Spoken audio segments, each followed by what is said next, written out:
তো দাবানলের মধ্যে ফেলে দিয়ে কৃষ্ণ চলে যাবে। সকলকে বোঝানো সম্ভব, কিন্তু পিসিমাকে বোঝানো বড় দুর্লভ।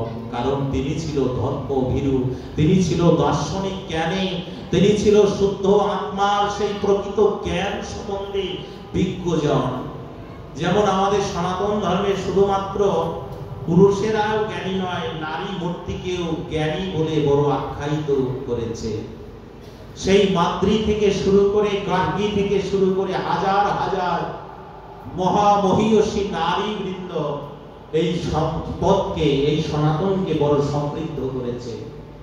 সনাতনকে সমৃদ্ধ করে জগৎকে বড় মূল্যবান সম্পদ দিয়েছে। আজকে সেই জ্ঞানের গণট জ্ঞানের অধিকারী হয়ে রাজমাতা কুন্তী ভগবানের চরণে পড়ে গিয়ে বলছে, কৃষ্ণ তুমি ছেড়ে যেতে পারো না।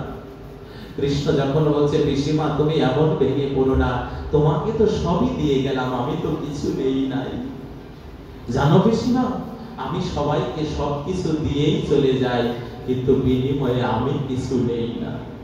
দেখো না, তোমার হস্তিনাপুর থেকে আমি কোনো কিছু তো নিয়ে যাচ্ছি না, তোমার যা যা অপ্রাপ্তি ছিল সব তোমায় দিয়ে যাচ্ছি।